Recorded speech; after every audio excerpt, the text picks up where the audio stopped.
Okay, thank you. Dito na tayo sa huli na magtatanong sa gabing ito, si JC Buenavista. JC Buenavista, good evening. Magandang gabi dyan sa inyo, mga kapatid.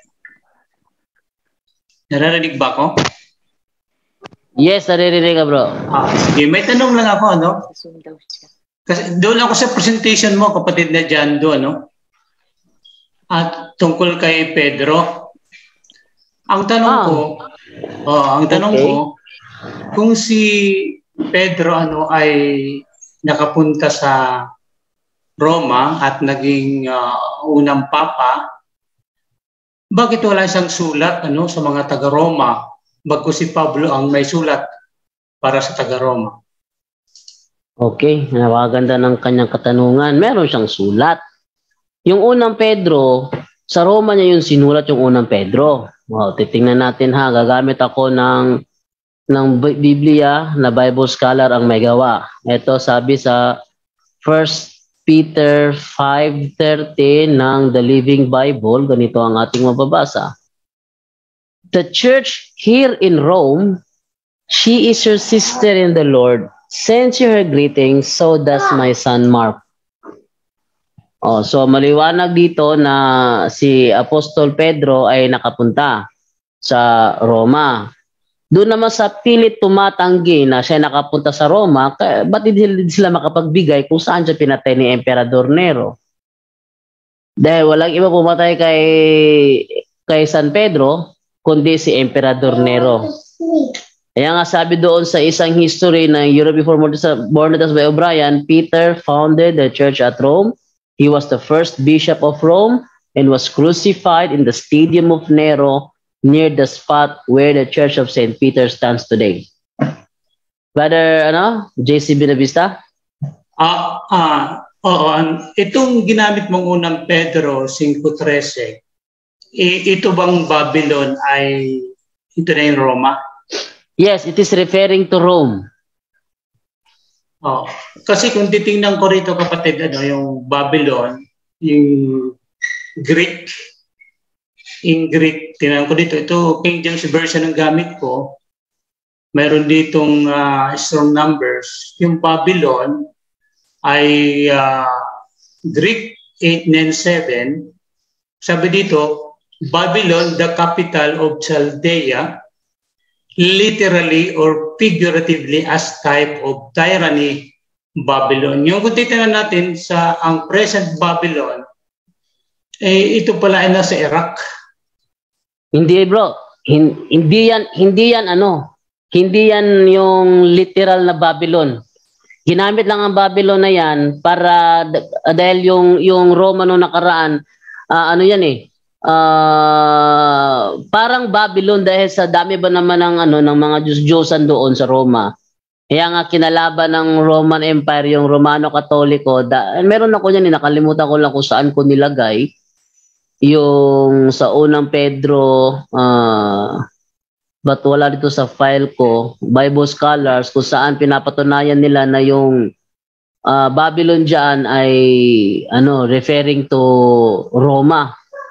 Baka may si Brother Wendell file. Meron ka bang file dyan, Brother Wendell, na yung Babylon sa 1 Peter 5:13 referring to Roma? Kasi meron ako dito dati, ewan ko kung saan ko na ilagay. Sa dami ba naman ng mga files ko, di ko na matandaan kung saan ko nilagay.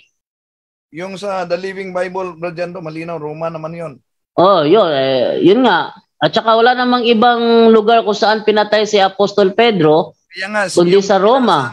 Brother Jando, na Greek, figuratively, no? Babylon. Dahil ang Roma ay tinatawag na Babylon noon, figuratively. Brother JC Buenavista, may follow-up ka doon? Kapatid. Yung sinasabi mong pinatay si Pedro sa Roma, wala akong kasi mabasa sa Bible. Ewan ko lang kung nakalimutan ko lang. Pwede bang kapatid, ang reality, hindi po hindi mo nabasa sa Biblia, hindi mo na dapat paniwalaan. Kasi hindi naman kinumpleto pagkasulat ang Biblia ng mga writer. Kung babasahin naman natin dito sa dito sa Juan 21, 21:18, may sinabi si Kristo dito. Sabi ni Kristo, sinasabi ko sa iyo ang totoo. Noong bata ka pa, ikaw mismo ang nagbibigay sa sarili mo at pumupunta ka kung saan mo gusto. Pero pagtanda mo, iuunat mo ang mga kamay mo at iba na ang magbibihi sa iyo. At dadalhin ka sa lugar na hindi mo gusto. Sinabi ito ni Jesus para ipahiwatig kung anong klaseng kamatayan ang daranasin ni Pedro upang maparangalan ng Panginoon. Pagkatapos, sinabi ni Jesus kay Pedro, sumunod ka sa akin. Ngayon, itong propesiyang ito ni Kristo kay San Pedro, na siya ay mamamatay na nakaunat ang kanyang mga kamay, ang kinamatayan ni San Pedro, crucifixion, upside down. Kaya kahit di mo mabasa sa Biblia na siya ay namatay sa crucifixion, it doesn't mean hindi siya namatay sa crucifixion kasi hindi mo nabasa. Reality is reality. Nangyari na, wala na tayong magagawa pa. Ang kinamatay ni Apostol Pedro ay crucifixion upside down kahit hindi yan mabasa sa Biblia. Mabasa man sa Biblia, letra por letra o hindi, ang nangyari ay nangyari. Ngayon, sabi dito, pupunta ka sa lugar na hindi mo gusto. Si Pedro takot pumunta sa Roma dahil nandoon ang kapangyarihan ng Imperyo Romano. Pero pumunta pa rin siya doon. Actually, maging ang Aklat SDA hindi nakaiwas dyan. Inamin talaga nila na si San Pedro ay doon namatay sa Roma. Hindi lang kami nagpapatunay, pati SDA nagpatunay rin. Brother JC Benavista. Bro Jando. Yes. Yung sinasabi niyang tanong niya, yung Babylonia ba, Roma? So, una, pakibasa, di ba may tanong siya, yung Babylonia daw hindi Roma, tama? Hindi. Saan daw, wala daw siya nabasa na yun ay Roma. Yun sabi niya. Sige. Una, tingnan nga bumunta sa Tagalog po. Unang Pedro, chapter 5, verse 13, Tagalog po, MBB. MBB, okay. So sa MBB naman tayo, 1 Peter 5:13, ang nakalagay dyan ay Babylonia. Yan. Sabi, kinukumusta kayo ng mga kapatid na nasa Babylonia. Ayan, patutunayan natin, yan pong Babylonia yan, tinutukoy noon ay Roma. Living Translation po, 1 Peter chapter 5, verse 13. New Living Translation, 5:13. Your sister church here in Rome sends you greetings, and so does my son Mark. Ayan, so malinaw po yon. Yung Babylonia doon, pagdating sa English, sinabi nila ng mga scholar po ay Roma. So napakalinaw po yon, no? At saka yung sinasabing na hindi daw namatay o namatay si Apostol Pedro doon, church history po, tingnan nyo po sa buong church history sa buong mundo, sa lahat ng mga reference po, kahit anong libro dyan, wala kayong ibang makikita dyan kundi si Apostol Pedro po ay talagang namatay sa Roma na upside down po. So wala pong ibang, kahit saan mo tingnan, walang ibang source kundi yun lang ang sasabihin sa iyo ng mga librong ginagamit din sa mga university, even in US at sa lahat ng mga malalaking university. Yun lang po ang makikita nyo. Wala po kayong ibang makikita na si Apostol Pedro ay talagang pinatay po sa Roma. At yan pong sulat na yan, nasa Roma siya during that time. Here, church in Rome, sabi niya, here. So during that time, yan po, habang sinusulat niya yan, nasa Roma po siya. Yun lang po, maraming salamat. Okay. Kasalukuyan ko pang hinahanap yung file ko. But Edgar, grounded talaga yung yung sayo. Grounded sa headset ko? Mukhang sa yan? Sa pagkakalagay mo sa cellphone mo ng V8 mo. Maluwag. Kaya ganyan. Dilaw. Dilaw. Ayan, okay na. Wala na. Dito wala sa, na. Brother Jando, sa footnote sa those Peter 5:13. Para Madre Sando. First Peter po yun. Second Peter. So, sabi nito, literally, she who is at Babylon is likewise chosen. But Babylon was a Christian nickname for Rome. The Living Bible. Footnotes sa The Living Bible.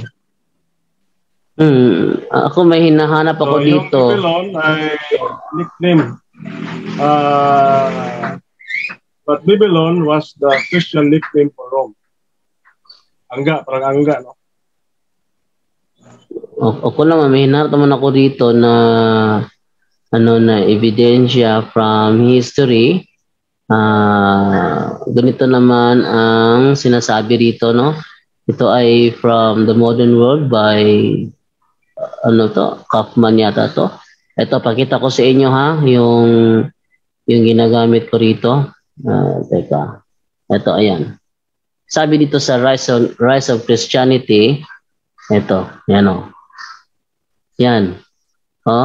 Sabi dito, the apostles at first confined their efforts to Jerusalem and the Holy Land, where numerous communities of fervent Christians soon grew up, but the persecution scattered the flourishing congregation of Jerusalem far beyond the boundaries of Palestine.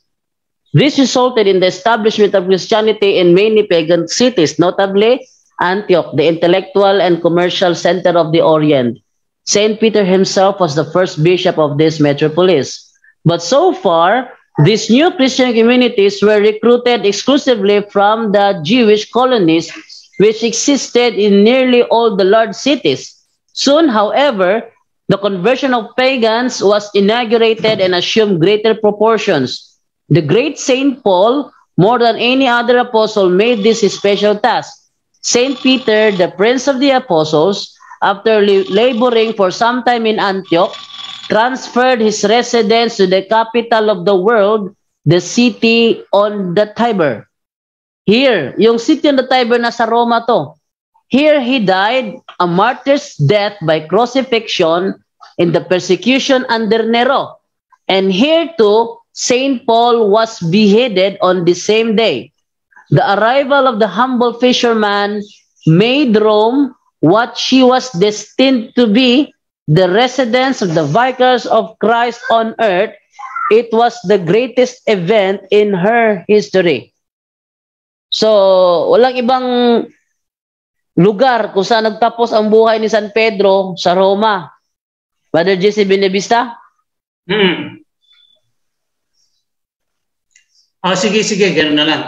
Maraming salamat, Brother Jandy. Maraming salamat. Okay, thank you. At yun na yun. Wala nang ibang magtatanong. So, maraming salamat po sa inyong pagtatanong. Yes, Brother Wendell. Huwebes ngayon, may... sige, ikaw naman dyan, Brother Wendell. Ako itong nag-comment na dyan do. Yes, anong sabi? Danilo Estibi. Paano kasi ang pangalang Katoliko ay imbento ni Ignacio na alagad daw ni Kristo? Saan mabasa sa Biblia na alagad ni Kristo si Ignacio? Kaya nga sinasabi natin yung mga protestante, laging kulang ang ganyan lang sila ganyan lang sila Bakit? Laging kulang kanilang kaalaman kasi bounded lang sila sa isang box, yung Bible alone, Sa yung si Ignatius, kahit ano pang pamimiloso pong tanong ang gawin ninyo, si Ignatius, alagad yan ni Apostol Juan. Kasama ni Polycarp. Whether you like it or not, tanggapin nyo man o hindi, yan ang realidad at hindi nyo mababago ang reality sa mga pamimiloso pong tanong. Unang-una, kaya nga hindi kami Bible alone Dahil kapag nasa Bible alone ka lang, eto, ang liit lang ng mundo nyo. Lagyan natin ng example. Halimbawa, ganito. Lagyan natin ng isang example dito yung kanilang paano sila mag-isip. Halimbawa ganito kayo, Halimbawa ganito.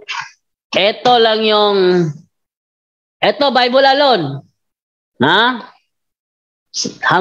Example lang, ito yung Bible alone. Hindi pwedeng lumagpas. Hindi pwedeng dagdagan. Sirado. Bible alone.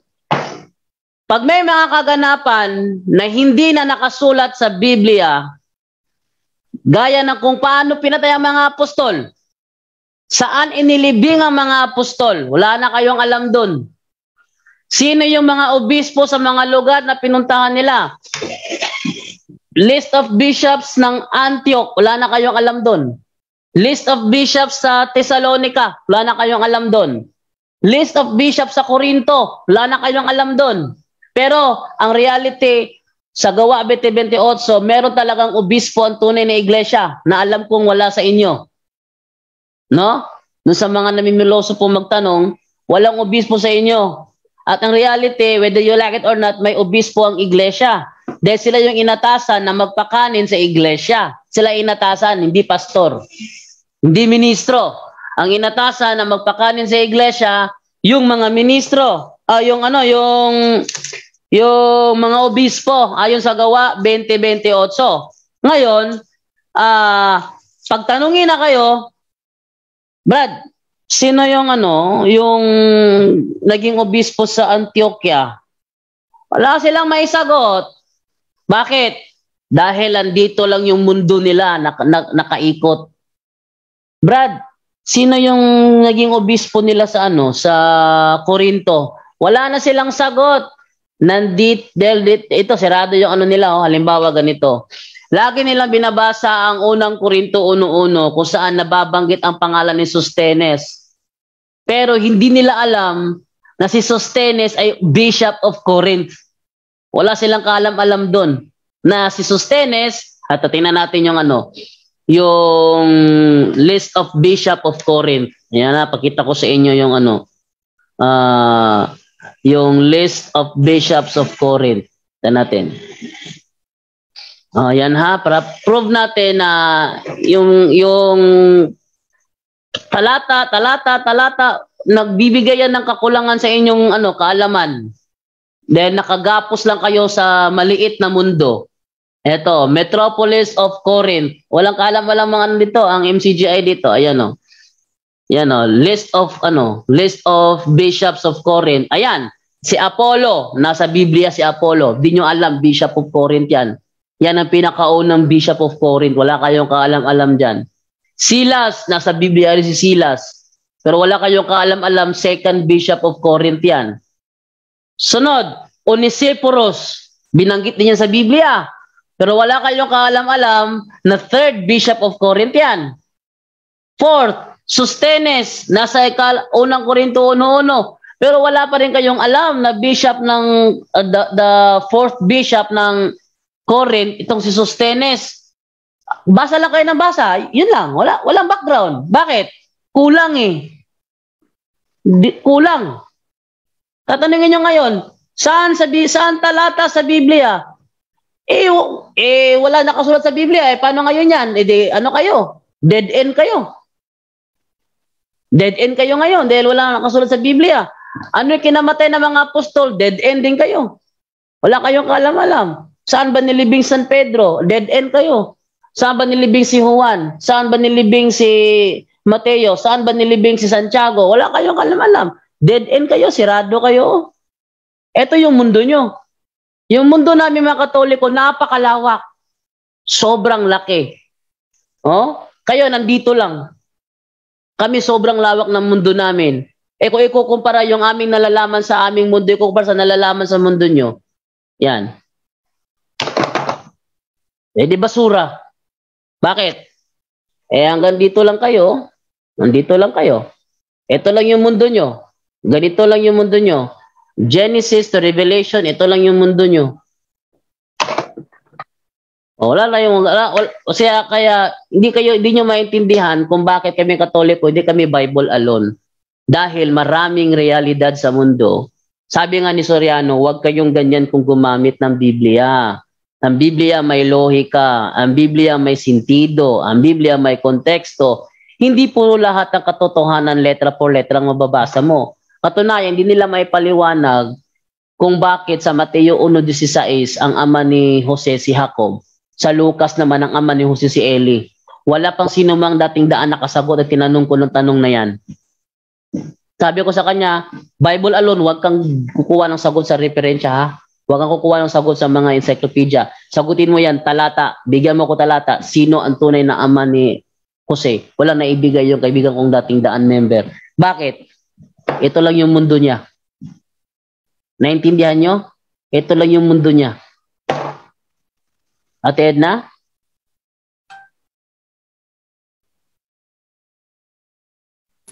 Bro Jando, may tanong din yata isa. Si Father Ano? po ay malilate. Mga 10 o'clock na daw po siya makakapasok. Okay. Bro Jando, may nagpapatanong kay Bro Wendell yata. Ito, Ano? may ako, spiritual warfare ito. Okay, na spiritual warfare ito para kay Bro Wendell. Yes. Okay, tanong natin bro sa kay Bro Wendell. Sabi nito, kagabi na talakay ang about sa soul ties. May karanasan ako niyan pero na-confess ko na. Sabi kasi ni Bro Wendell na kung may kasalanan ng ex-partner ko, may kasalanan din ako. Ito po yung tanong ko. Kahit ba na na-confess ko na, may kasalanan pa rin ba ako? Kabahagi pa ako ng kasalanan ng ex-partner kong ginagawa niya ngayon? Hindi, yun na muna siguro. Yung pangalawa, sandali lang naman yata. So, yun ang Brad Wendell. Parang ang niya, yung ex-partner niya, na-confess na yung mga premarital yata. Ngayon, yung mga kasalanan ba daw, yung dahil daw sa soul ties yata, hindi niya masyado mag-get yung soul ties. May kasalanan pa rin ba siya kahit na confession? May connection pa rin ba daw siya dun sa ex niya? Okay, maraming salamat. Opo. Okay. Kapatid, no. Una, tandaan natin na ang sacrament of confession, reconciliation, sacrament talaga yan, no? Halimbawa, yung mga ritual ng exorcism, sacramental yan. Sa aral ng simbahang Katoliko, kahit isang kumpisal, mas mabisa pa kaysa exorcism, provided nandyan ang tunay na act of contrition. Yun ang kondisyon, ha? Provided na nandun ang tunay na act of contrition. Ngayon, sa matagal na panahon, nagtanong ako sa aking sarili, hanggang sagot yan, dahil sinabi ni Father Gabriel Amort, exorcist sa Vatican, na ang isang kumpisal ay sapat na para maipataboy ang demonyo dahil ang kumpisal ay sakramento. Pero ang tanong ko, bakit ang dami ng mga cases na kahit nangangumpisal, pusis pa rin? Yun talaga, kahit sa ang bahagi ng mga Office of Exorcism. Kung ang kumpisal ay sapat na, bakit daming mga kaso na tapos na nangungumpisal, pusis pa rin? Ang sagot, dahil nang nangungumpisal sila, wala talaga yung act of contrition. No? At kung nangungumpisal man, merong ilang mga kasalanan ang hindi sinabi. Kaya, kung naikumpisal na yan, kapatid, provided na nandun talaga ang act of contrition, so pwedeng mapotol.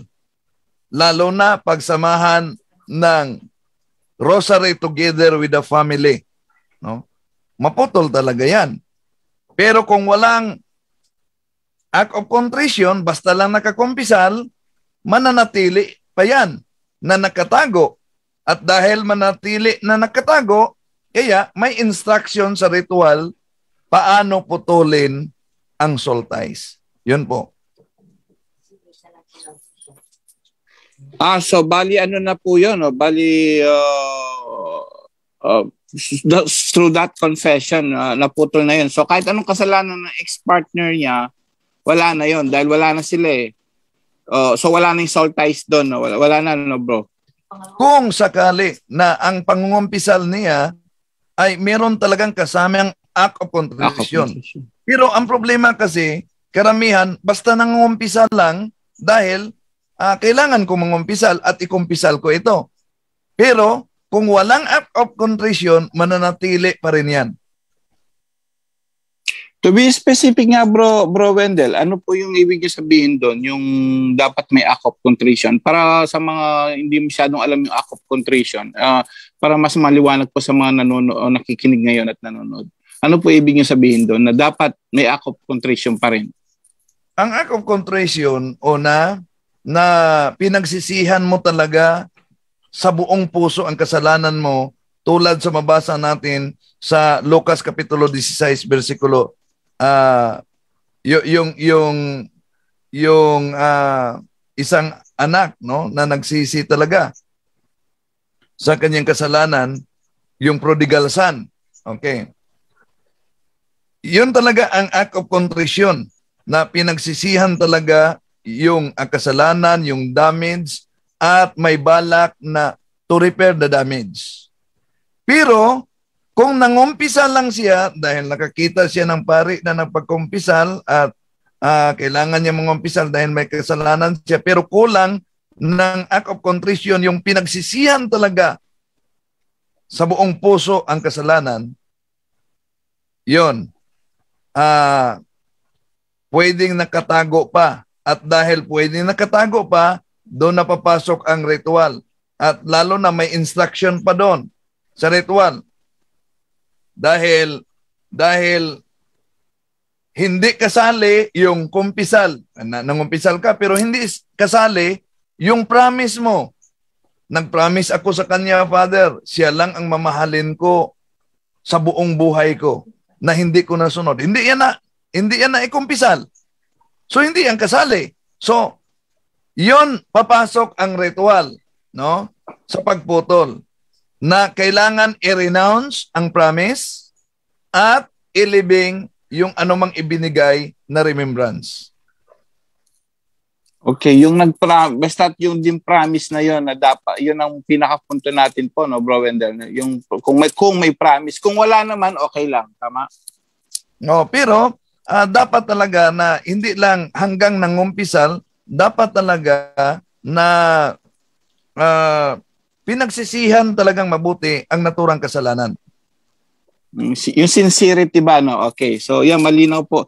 Actually, yung pangalawa niya kasi, kasi nag-communion siya after noon, hindi naman niya, siguro okay na yon dahil nga, doon sa sagot niyo na as long as nag-confess ka, and then general confession, malinaw po to sa mga nakikinig, at kung nakikinig ka, brother, so ang malinaw po dito is as long as nag-confess ka with act of contrition, na ibig sabihin pala, no, na is sincerity mo, no? So, yung sincere ka sa pagkukumpisal na hindi mo na uulitin, hindi na kayo magkikita, or wala nang ties. So, yun ang ibig sabihin ni Bro Wendell. So, kung nandun na yun, wala nang kasalanan ng sacrilege. So, yun lang po. Maraming salamat, Bro Wendell. Okay na po. Salamat.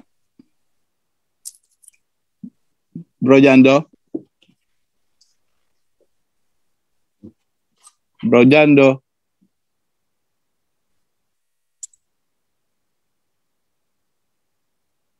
Nawawala si Bro Jando. Si said na, take over.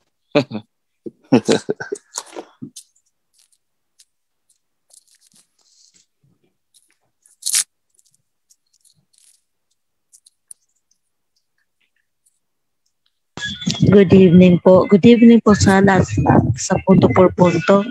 Ang tagal ko na kasi gustong pumasok, kaya lang pag papasok ako, may mga ano talaga, ma-interrupt talaga.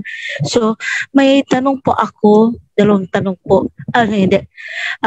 Ano po nangyayari sa akin? Kasi nung medyo bata pa ako, may naririnig na kasi ako mga naglalaba, pero pagpunta ko wala naman.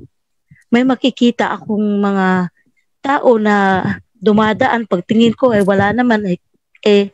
Nagtaka ako kasi kamukha ng mga pamangkin ko, kamukha ng mga pinsan ko. So, hindi ko na lang i-mind. Pero yun ang ano ko lang, yung later part na parang na-distract na talaga ako dito. Kasi may tumatawag na sa aking pangalan. Paglingon ko, wala namang tao. Nadidistract talaga ako. And then, dito sa bahay ngayon, may naririnig ako may papanaog, papaakyat. Wala namang tao. Gumagalaw yung upuan. Hindi naman narinig ko na gumagalaw, pero hindi ko nakitang gumalaw, pero narinig kong gumalaw. Pagpunta ko, wala namang tao. Tapos, ito rin, sabihin ko na lahat ng experience ko po. Ito rin, nung pinsan kasi yung asawa ko natutulog. May tinatahi ako. Paglingon ko, tumayo siya, tapos yung dalawang mata niya parang black eye yung ilong sa bibig. So tinanong ko, ano yung nangyari sa'yo? Hindi niya binuka yung mata niya, palitayo lang siya, tapos lumabas ng kwarto. Pagtingin ko, nakatulog pala yung asawa ko. Ano yun? Pero nasanay na kasi ako, so binabaliwala ko lang. Nagtanong ako sa iba, sabi na, that is gift from God. Ko, ganun pa. Pero nataka pa rin ako kasi kuminsan yun nga, mag-goosebump nga ako. Tapos, nung nagkakata-kata kasi ako ng wheezing, ginagamit ko yung headphone ko, kumakanta ako, tapos pagkatapos ng recording ko, ni-review ko, may nagsasalitang tao, sabi niya, ang ingay-ingay mo. Shh, ganun, parang ginaganon ako. And then, the latest po, nung sa office namin, sinabihan ako, andito lang ako, Ninin, kasi Ninin yung yung Ninin yung sa bahay. Sabi niya, Nenen, andito lang ako. Hindi ko pinansin. Tapos lumalakas yung boses niya. Sabi niya, Nenen, andito lang ako. Tumakbo na ako. Pagtakbo ko, ang ingay-ingay na ng office. Tanong lang po kung ano po nangyari sa akin. Hello po. Okay. Brother Wendell? Okay, kapatid na Flor de Lisa, magtanong ako sa iyo. Noong maliit ka pa ba, bata ka pa, meron bang pagkakataon na dinala ka sa albularyo magpagamot? Naalala ko po yung mother ko may dinalang albularyo sa bahay. Tapos binigyan kami ng tawag doon yung sa Bisaya, habak. Hindi kasi ako naniniwala sa ganyan. Ako lang sa lahat sa bahay na hindi gumagamit. Pinagalitan nga ako ng mama ko. Sabi niya, asa na yung sayo? Hindi, hinubat ko lang kasi naligo ako, pero tinapon ko. Okay. And then, ito din po, brother, may i-confess din ako. May sasabihin din ako. Kasi nung nagtatrabaho na ako, nakisabay ako sa kaibigan ko na bumupunta nga ng mga albularyo, gano'n. Nakikisabay lang. Tapos, binigyan kami ng parang pouch na maliit. May binabayaran kami. Hindi ko lang na ako nagtanong kasi ayaw ko maniwala, pero tinanggap ko lang para hindi ko lang siguro maano siya ba. Hindi ko lang pa masasama yung siya. Tapos, tinanong yung kasamahan ko, ano yun? Tuhod daw ng patay. Yun po. Tapos tinapon ko, sinunog ko. Okay. So, may naalala ka ba na yung mga ninuno ninyo noon, lolo, lola, o noon pa man, meron silang mga habak o o merong manggagamot o kaya merong manghihilot, mangtatawas? Merong naalala ka ba? Meron yung kasi, parang lolo ko. Kasi nung parang nahilo ako. May kinain ako, nahilo ako. Tapos yung lolo ko yung, may sinasabi siya sa akin. Tapos sabi niya, siya, malapit na sana daw ako mamatay. Kaya lang, buti na lang daw na-recover. Yun, parang orasyon siguro yun. Kasi binibigyan din kasi kami ng auntie ko na ni orasyon. Kaya lang, hindi ko ginagamit. Hindi nga ako naniniwala sa ganyan. Kaya yun na lang ako yung parang marami ng experiences. Nagtatanong na ako, hindi ko alam kung sino pagtanungan. Lumapit ako sa ganyan. Okay. So, batay sa experience mo ngayon at sa sinabi mo, una, hindi yan maitawag, kapatid Flordelisa, na gift of God. Yun po ang tinatawag na demonic contamination. Yung demonic contamination, yun po'y tinatawag na psychic ability. Psychic ability is the ability to communicate evil spirits in the preternatural world. Tandaan natin, bilang tumanggap ng binyag, tayong mga Kristiyano, may connection tayo sa Diyos sa pamamagitan ng supernatural world sa ating pananampalataya. Ngunit, kung sakaling lumapit kayo, batid mo man o hindi at tumanggap ka galing sa albularyo, nagiging contaminated na ang pananampalataya mo. So, maliban na may connection ka sana sa supernatural world, may connection na sa tinatawag na preternatural world. Itong preternatural world, ito po ang mundo ng mga fallen angels. No? Kaya, mariing ipinagbabawal sa simbahan natin ang paglapit at pagtanggap ng mga occult paraphernalias sa mga occultist. Dahil ito po'y makapagbukas sa ating psychic abilities, ability to communicate evil spirits in the preternatural world. So, bawal ang paglapit sa albularyo ayon sa Catechism of the Catholic Church, sa mga mangkukulam, sa mga mambabarang, sa mga mangtatawas. Ngayon, kung sakali na ito, mabasa natin sa Deuteronomio Kapitulo 18, versikulo 9 hanggang 12 na ipinagbabawal talaga. Batid mo man o hindi, pag nagamot ka sa albularyo, meron yang tinatawag na contamination. At yung contamination na yan, yun ang dahilan na magbukas ang tinatawag na psychic abilities o third eye. No? So, ang third eye ay by level ito. Una, magsimula na parang may shadow kang nakita. Ikalawa, na level, yung tao na talaga ang makita mo. And highest level, yung makausap mo na ang nakita mo. So, meron bang pagkakataon na naka-experience ka ng sleep paralysis? Ano po? Ayun, sir. Ano po? Sa Cebuano, Giurom. Opo. Sir, opo. Meron bang pagkakataon, kapatid, na naginip ka ng mga ahas?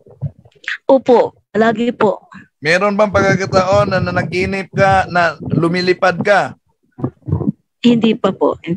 Pero nasa ibabaw ako ng bahay. Pare sa window, tumitingin ako sa baba. Okay, meron bang pagkakataon, kapatid, na makagising ka ng 1:00, 2:00, 3:00, mahirapan ka na magbalik tulog? Yes po.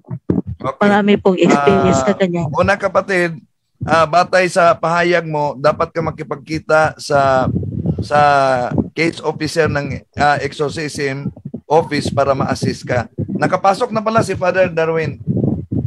Okay, Father Darwin, good evening. Good evening, mga kapatid. Brother Jando, Brother Windel, at sa mga kasama natin. So, galing ako dun sa venues sa ating mga kabataan. Mga 1,400 ang dumalo. At meron pang mga hindi na ka-register na tagapasok. So mahigit pa yung dumadalo sa Paris Youth Day sa Sinisa Parokya. So hanggang bukas pa ito, ngayong alas 12 hanggang alas 2, merong praise and worship. Pero meron na tayong catechism kaninang umaga na binigay sa kanila. At meron din mga series of talks para mapatibay natin yung pananampalataya natin. Merong misa at meron ding mga team building sa mga kabataan natin. So, at meron ding sini sa parokya. Ang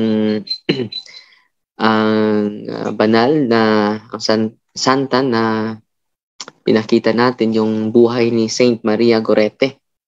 No, grabe talaga yung milagro naganap dahil kahit trahedya yung nangyari sa kanya, pinatay siya sa rapist na nag-rape sa kanya, gumahasa sa kanya. At grabe yung kapatawaran, no, yung binigay niya sa kanyang naggumahasa sa kanya. At grabe yung pagsisisi din sa gumahasa sa kanya.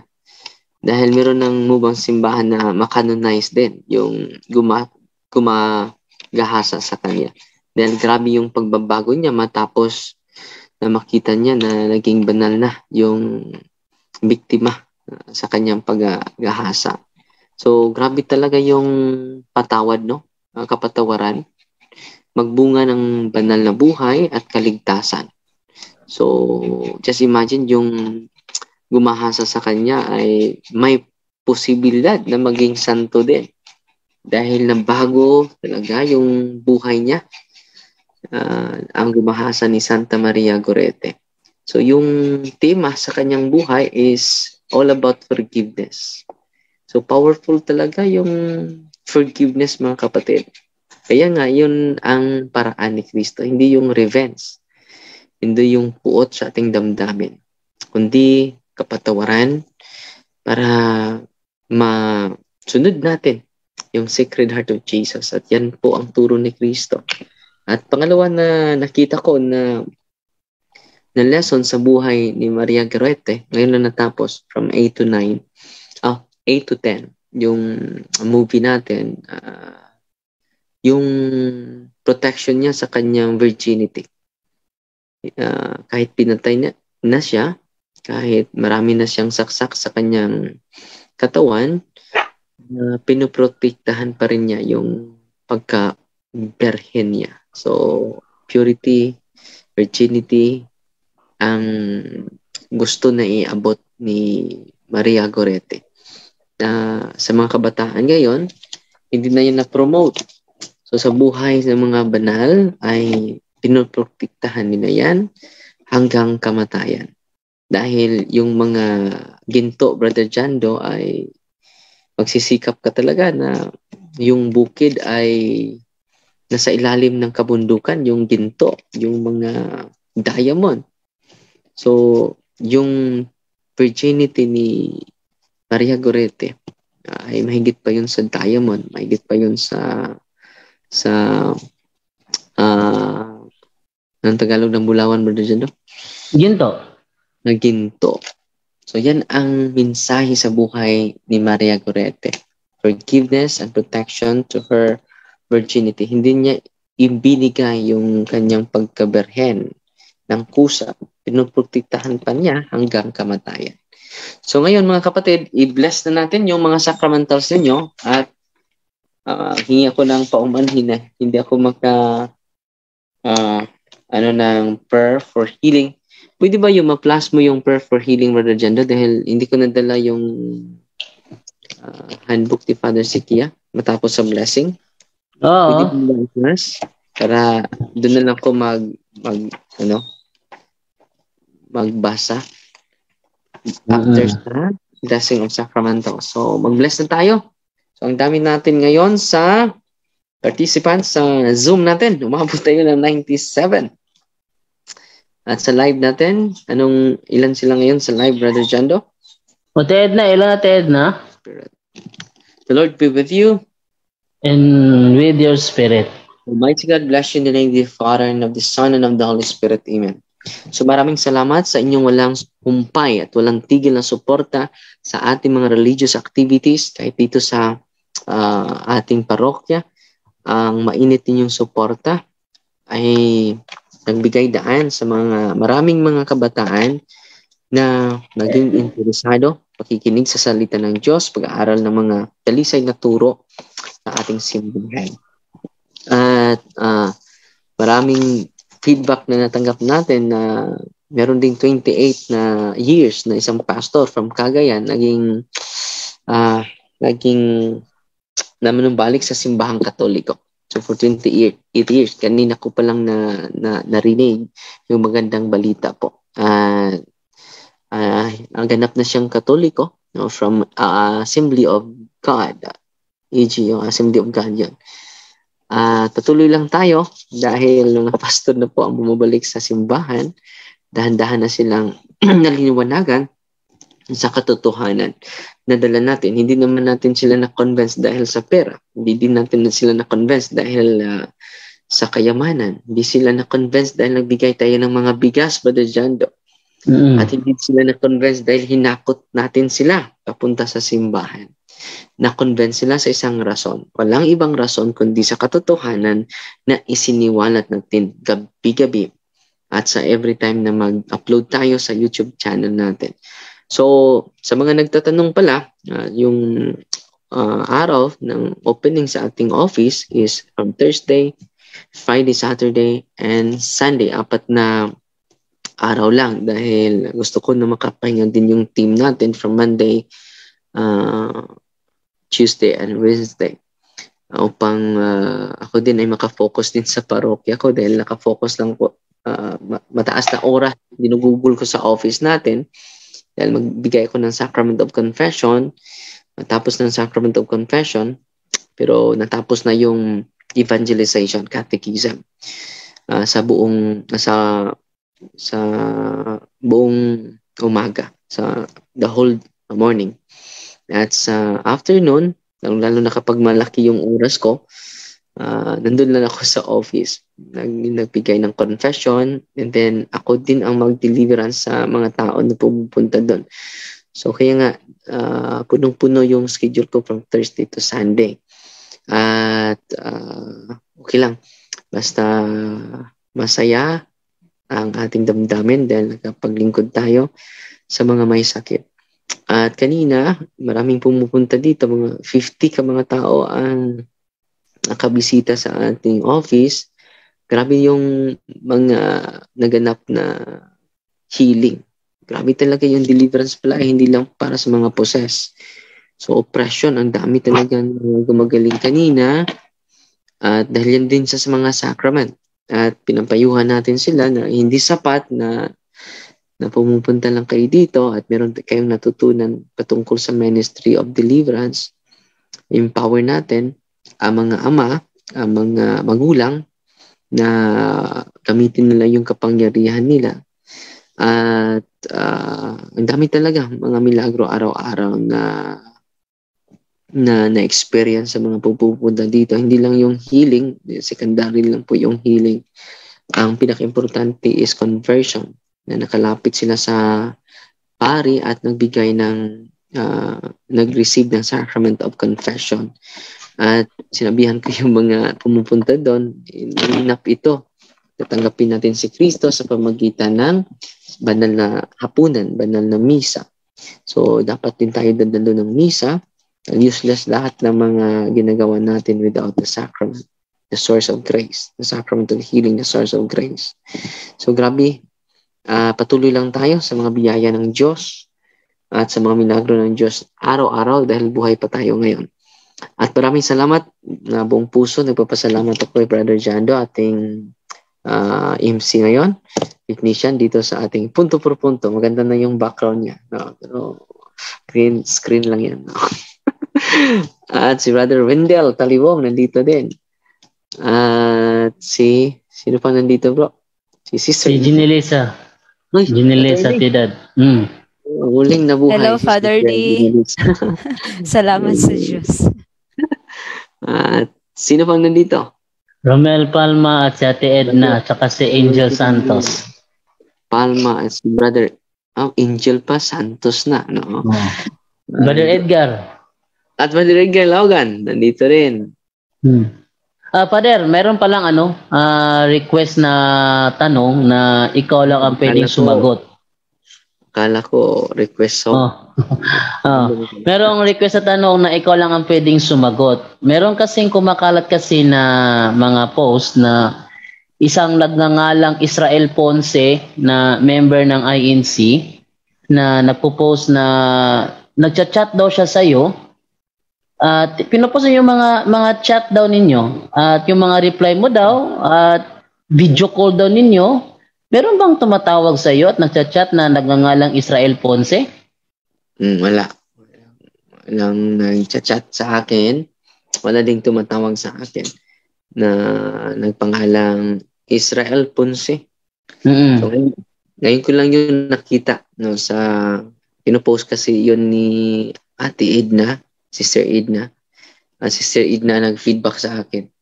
Pero klarong-klaro naman, hindi naman yung doktrina natin. So magaling talaga sila na gumawa ng mga fake account. Kukuha lang ng picture natin and then magsagawa ng fake at daming account. Ako ang naka-profile pic and then sila mag-communicate doon.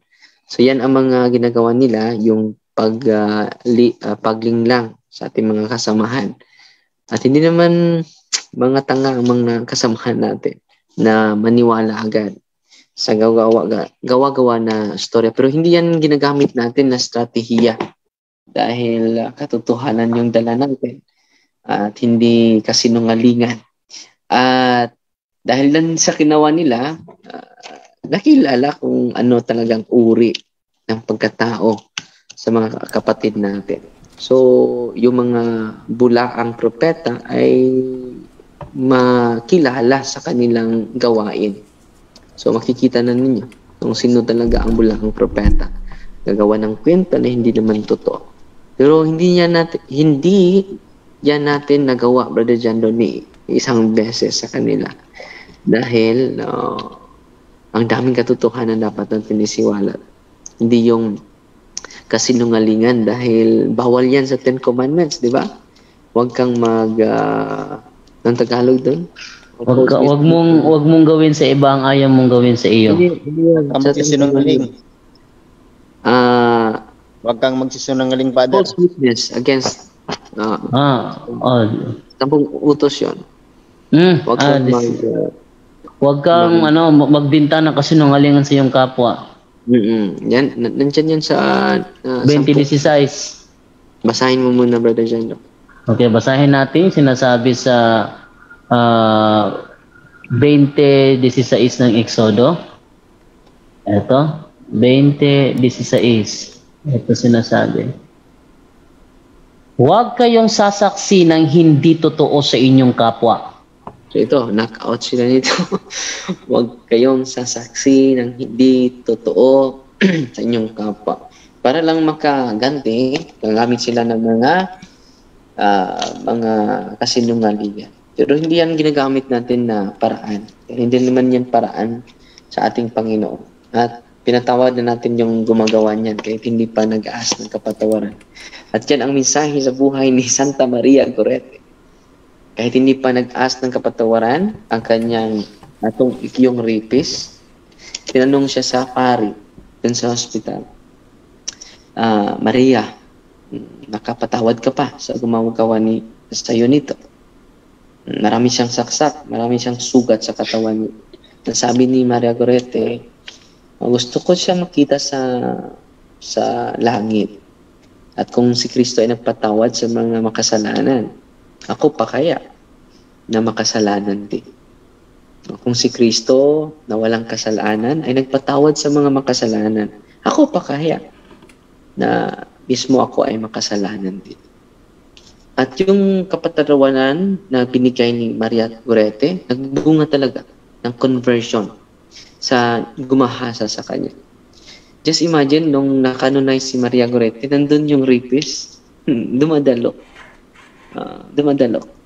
At meron ng mga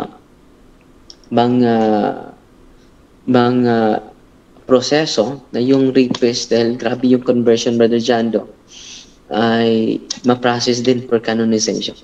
Grabe, no?